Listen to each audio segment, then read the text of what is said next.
नमस्कार, मैं हूं नेहा श्रीवास्तव और आप सभी को चैत्र नवरात्र की ढेर सारी शुभकामनाएं। नवरात्रि के 9 दिनों में मां दुर्गा के 9 अलग अलग स्वरूपों की पूजा की जाती है।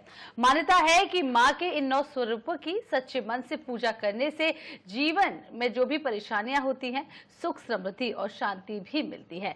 साथ ही ये 9 दिन में माता रानी को प्रसन्न करने के लिए बहुत ही शुभ माने जाते हैं। वहीं लाल किताब के अनुसार अगर इन नवरात्रों में कुछ उपाय कर लिए जाएं तो सभी मनोकामनाएं भी पूरी हो जाएंगी और आसपास पॉजिटिव ऊर्जा का संचार बना रहेगा। आइए जानते हैं चैत्र नवरात्र में लाल किताब के कौन कौन से उपाय हैं। सब पर चर्चा करने के लिए मेरे साथ इस वक्त जुड़ चुके हैं लाल किताब एक्सपर्ट एस्ट्रो हेमंत जी। हेमंत जी, बहुत बहुत स्वागत है आपका आने 24/7 में। तो चलिए प्रोग्राम की शुरुआत कर लेते हैं।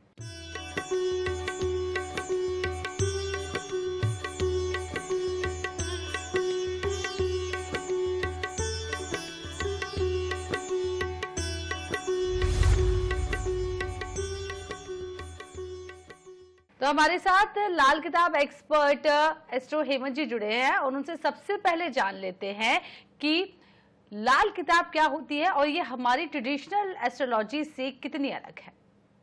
बिल्कुल, ये तो मेरा आपने सबसे पहले एक फेवरेट सवाल पूछ लिया, क्योंकि लाल किताब जो है, मैं पहले तो एक छोटी सी लाइन के साथ शुरुआत करना चाहूंगा। कहते क्या कि लाल किताब है ज्योतिष निराली, जो सोई किस्मत जगा देती है, फरमान पक्का देख करके आखिरी जो 2 लफ्जी जहमत हटा देती है। मतलब ये अरमान और फरमान पे चलने वाली किताब है।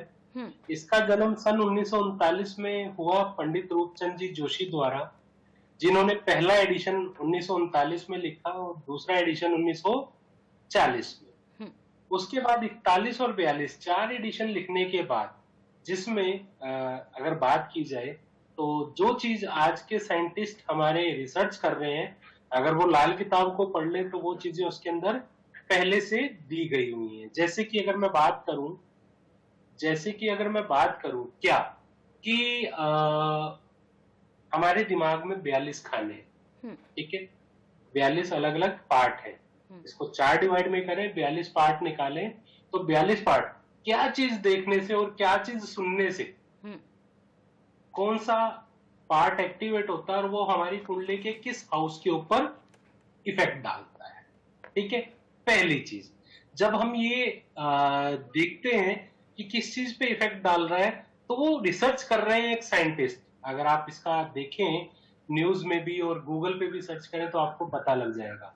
और लाल किताब में उन 42 के 42 हम क्या देखते हैं, उसका क्या इफेक्ट आता है और उसका प्रभाव हमारी कुंडली के किस पार्ट पे पड़ता है, ये लाल किताब बता देती है। मतलब कि ये पहले से लिखा हुआ है। उसके बाद ये एक सामुद्रिक विद्या है। सामुद्रिक विद्या की बात करें तो हमारा हस्तरेखा, जो कहते हैं कि डेट ऑफ बर्थ किसी के पास नहीं है, टाइम किसी के पास नहीं है, हाथ तो हर एक के पास हैं।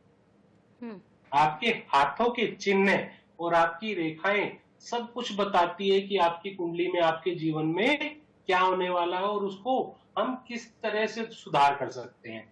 जैसे आपने पूछा कि भाई ट्रेडिशनल एस्ट्रोलॉजी और लाल किताब में क्या फर्क है, बिल्कुल बता देता हूं। अगर आज आप पूरे देश भर में, विश्व भर में देखते हैं तो कोई हस्तरेखा का स्पेशलिस्ट होता है, कोई वास्तु का स्पेशलिस्ट है, कोई वैदिक ज्योतिष का स्पेशलिस्ट है, पर लाल किताब जो है इन सब चीजों का कोम्बो है। समझ रहे हैं, इन सब चीजों का कोम्बो है और आपको अलग अलग कुछ नहीं सीखना पड़ता है। इसमें आपकी हस्तरेखा भी आती है, इसमें आपका मकान कुंडली जिसे आप वास्तु के नाम से जानते हैं, इसमें आपका जो है कुंडली भी आती है कि आपके अरमान फरमान क्या कहते हैं, आप किस तरह से चलते हैं, आपके साथ क्या होने वाला है। ठीक है, और उसके बाद ये संस्कारों पर आपको चलना सिखाती है, जो आज के समय में जैसे जैसे कलयुग मतलब राहु का दौर आता जा रहा है, वैसे वैसे सभी परिवार अपने संस्कार को भूलते जा रहे हैं। राइट, जब वो संस्कार को भूल रहे हैं तो उसको किस तरह से दोबारा से रेक्टिफाई करके इस भारत को भारत बनाया जाए, जिसमें पंडित रूपचंद जी की महत्वता ये रही कि जब ये किताबें लिखी जा रही थी तो उन्होंने बहुत सारी कुर्बानियां इस देश के लिए दी है और आज लाल किताब के उपाय जो है विश्व भर में प्रसिद्ध हो रहे हैं और काम करते हैं। अच्छा, कोई भी ज्योतिष हो, किसी भी पद्धति वाला ज्योतिष हो, उपाय लाल किताब के होते हैं। क्यों? पुराने जमाने में जो उपाय होते थे वो क्या होते थे कि ये मंत्र कर लो, ये आप जब तब दान पे ज्यादा होता था। पर आज के जैसे भागदौड़ की जिंदगी में लोगों के पास समय नहीं है, तो ये इमीडिएट इफेक्ट दिखाने वाले अच्छे और पॉजिटिव रिजल्ट देने वाले उपाय आपको लाल किताब। तो बहुत ही अच्छी तरीके से ये विस्तार फर्क से है। आपने बताया कि लाल किताब क्या कुछ होता है और किस तरीके से पॉजिटिव रिजल्ट हमें लाल किताब के जरिए मिलते हैं। अब नवरात्रि है चूंकि, तो नवरात्रि से जुड़ा हुआ भी सवाल आपसे कर लेते हैं, क्योंकि नवरात्रि को लाल किताब से जोड़कर कैसे देखा जा सकता है, इसे विस्तार से समझ लेते हैं। अब मैं समझा देता हूँ। देखो, हमारी सबसे पहले बात करते हैं बुद्धि। हमारे पास बुद्धि नहीं है तो क्या किसी चीज जीवन में किसी चीज का फायदा है? नहीं है ना। नहीं है। तो लाल किताब में बुध ग्रह जो है वो बुद्धि का कारक है और इसकी स्वामिनी है माँ दुर्गा। अच्छा। ठीक है, माँ दुर्गा के रूप। कहते हैं भारत में जो तंत्र हो या ज्योतिष विद्या हो, दोनों को बुध का बहुत ज्यादा महत्वपूर्ण रोल है। अगर आपके पास बुद्धि नहीं है तो आपका जीवन व्यर्थ है। नहीं तो फिर वही बात हो जाती है, लल्लू करे कवालियां रब सिदिया। लल्लू करे कवालियां रब सिदिया पावे। कहते कि जो बुध है, कहते किस चीज का, ज्ञान का तो रूप है ही है। ठीक है, उसके बाद वाणी जो हम बोलते हैं, ठीक है, वाणी का रूप भी बुध है। उसके बाद शिक्षा,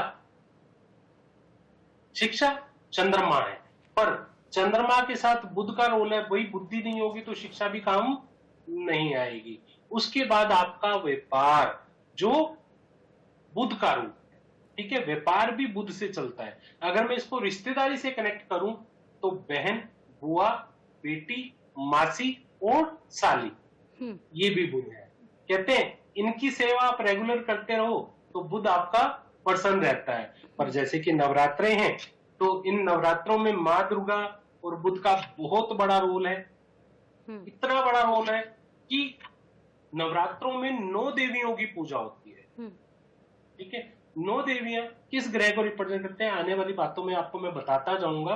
पर किस तरह से क्या करना चाहिए जिससे कि आपको इस नवरात्रों का बहुत अच्छे से फायदा उठा लेना चाहिए। ये 9 दिन कैसे आपके जीवन को बदलाव देंगे, चाहे वो पढ़ने वाला बच्चा हो, चाहे व्यापार करने वाला प्राणी हो, चाहे नौकरी वाला हो, और किसका कोई भी ग्रह खराब हो, किस दिन पूजा करे तो उससे उसको फायदा होगा। और आपको इस वीडियो के एंड में, मतलब इस प्रोग्राम के एंड में मैं आपको बहुत सारे उपाय देने वाला हूँ। इस नवरात्रों में करने से जीवन को बदलाव 100% होगा ही होगा। जी, तो उपायों पर हम चर्चा करेंगे, लेकिन अब ये भी जान लेते हैं कि ज्योतिष में ज्यादातर राशियों की बात होती है, तो क्या लाल किताब में राशियों के अनुसार माँ की आराधना करने का विधान है?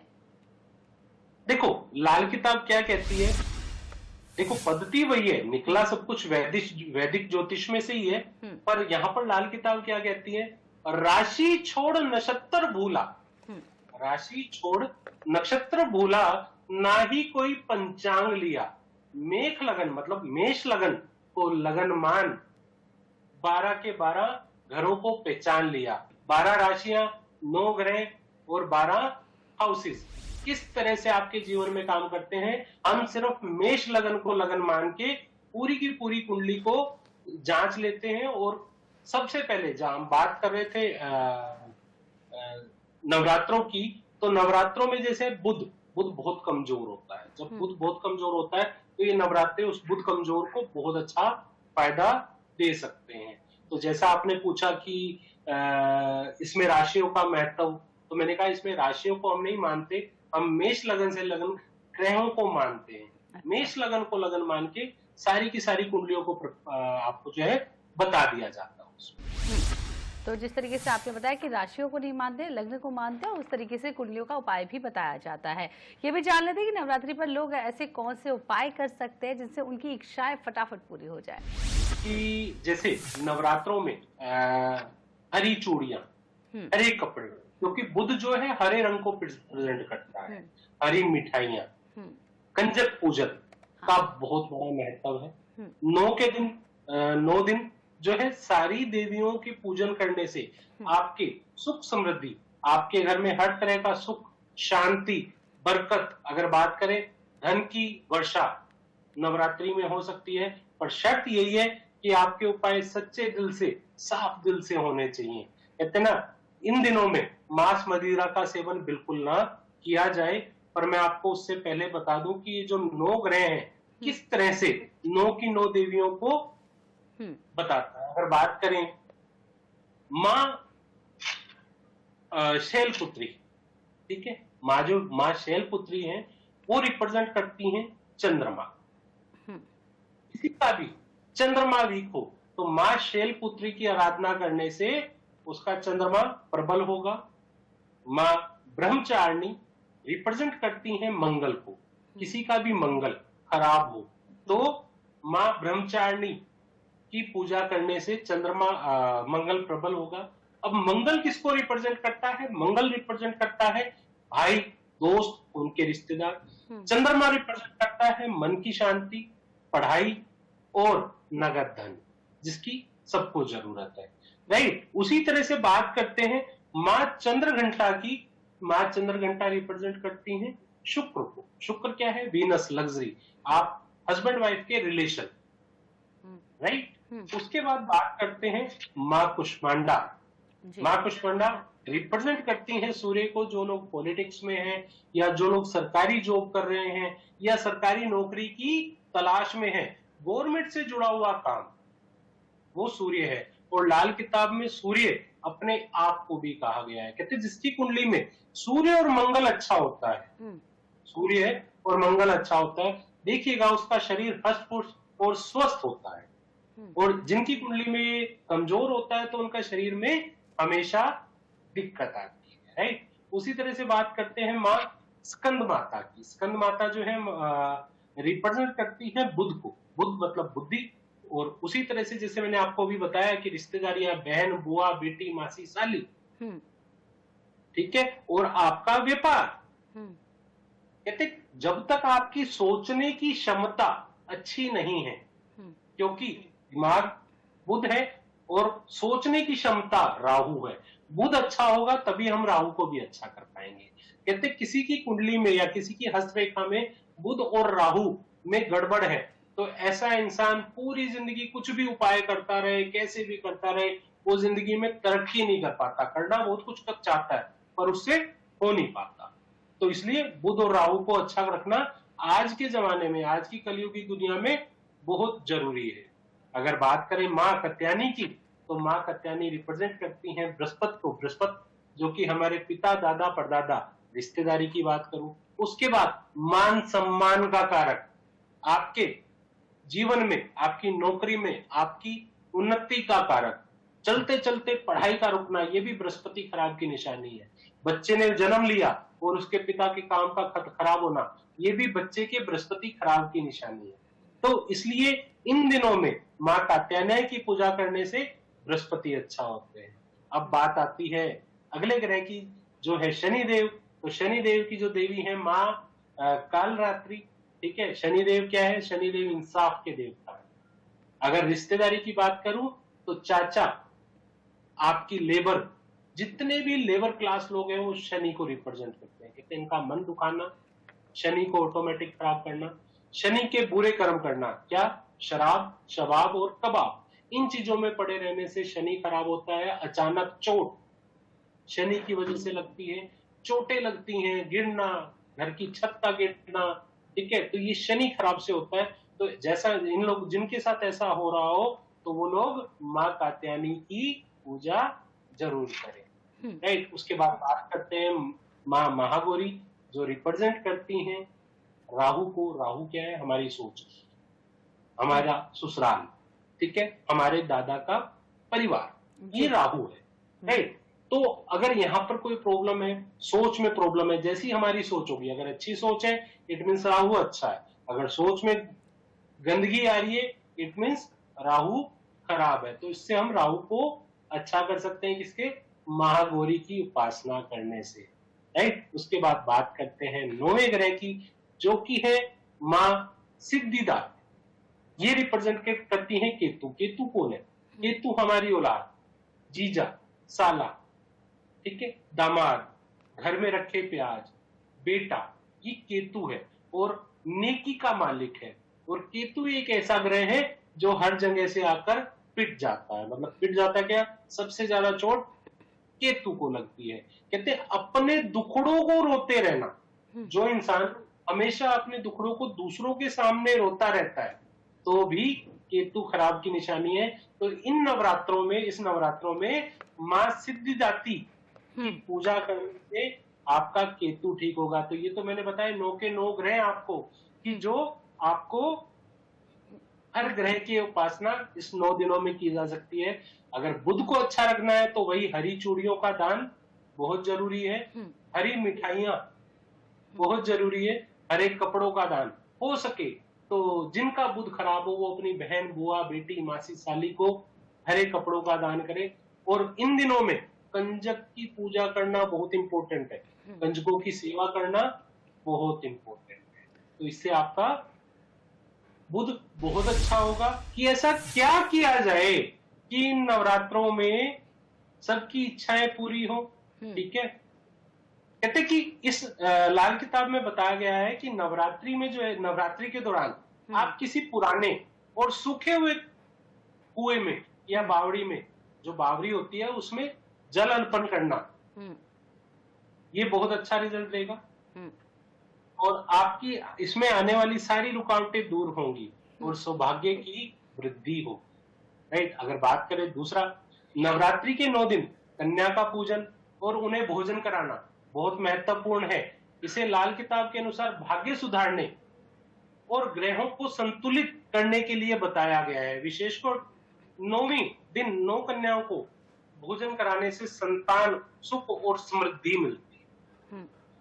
का उपाय मैं आपको बताने जा रहा हूं।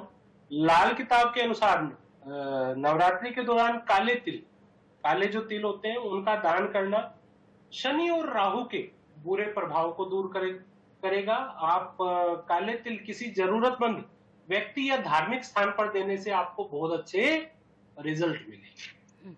अगर बात करें नवरात्रि में, अगर आप किसी धार्मिक स्थान पर या पवित्र जगह पर चमत्कारी चांदी और सोने का दान भी लाल किताब में बताया गया है। नवरात्रि में देने से चांदी से चंद्रमा और सोने से जुपिटर बहुत अच्छा होता है, मतलब गुरु बहुत अच्छा होगा।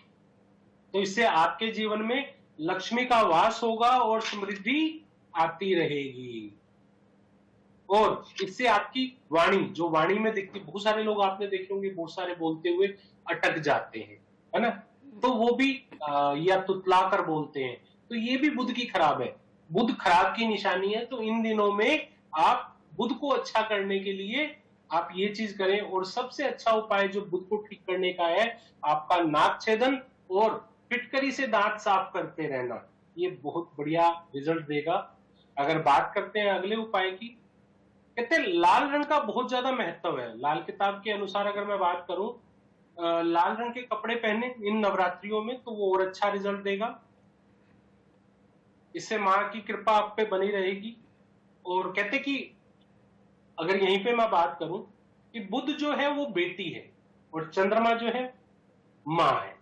ठीक है, बुध कभी भी खराब होगा तो वो चंद्रमा की मदद से ठीक होगा, परंतु बेटी दुश्मनी रखती है मां से, मां दुश्मनी नहीं रखती बेटी से। तो यहाँ पर इन दोनों का झगड़ा भी है, पर फिर भी मां क्या कहती है कि तू मुझे मान, तेरी सारी चीजें ठीक हो जाएंगी। राइट। तो यहाँ पर चंद्रमा की मदद हमेशा, चांदी के गिलास में पीने से, चांदी के गिलास में पानी पीने से भी चंद्रमा अच्छा होता है। ठीक है। नवरात्रि के दिनों में शराब, मांस से दूरी बना के रखें और इससे मानसिक शांति मिलेगी और आपके अंदर सकारात्मक ऊर्जा पैदा होगी, संचार होगा उसका, और उससे भी आपका बहुत कुछ अच्छा होने वाला है। जब सकारात्मक होगा तो काम भी बढ़ेंगे। राइट। इसी तरह से अगर बात करें, चिवड़े का दान नवरात्रों में बहुत ज्यादा महत्व होता है। इससे सुख समृद्धि आती है और परिवार में बड़े बड़े जो संकट आने वाले होते हैं वो टलते हैं चिवड़े के दान से।